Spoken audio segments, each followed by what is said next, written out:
I think Lance Stroll should retire. I think he is not fit to be in Formula One.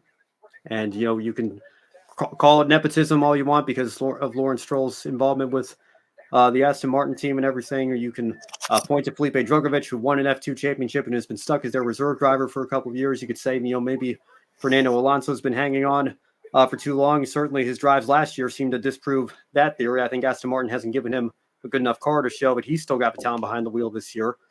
But I think today is just the peak of all absolute embarrassment of Lance Stroll's entire career, to spin on the opening formation lap and then to get the car going again and drive straight across the gravel trap. What in the world did you think was going to happen?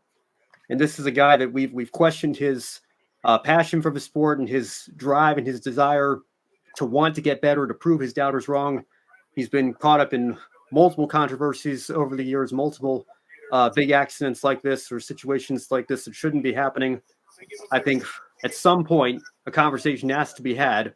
We've been talking about Red Bull and the contract that Sergio Perez has for the next 2 years and him not living up to expectations. I think we need to start talking about that situation at Aston Martin as well, especially when we have so many talented drivers.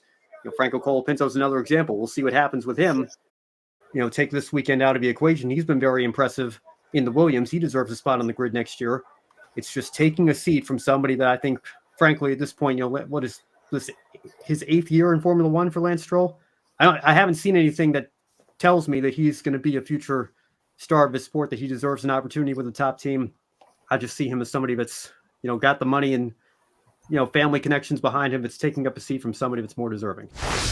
Ben, I don't disagree with anything you said about Lance Stroll there. I think if Lance Stroll wasn't the son of the Aston Martin Racing F1 team owner, Lawrence Stroll, had the funding that he obviously brings, I think Lance Stroll would have been at a Formula One a long time ago, because if you take the Stroll name away and you just put like some random driver's name by those stats, you'd say probably not worthy of being in Formula One, almost going on a decade. And as you remember, Lance Stroll was really young when he first come into Formula One. And, in his nearly a decade stay at the pinnacle of motorsport, we really haven't seen the results of what you'd want to see from a driver who can say, that I belong at this level of racing.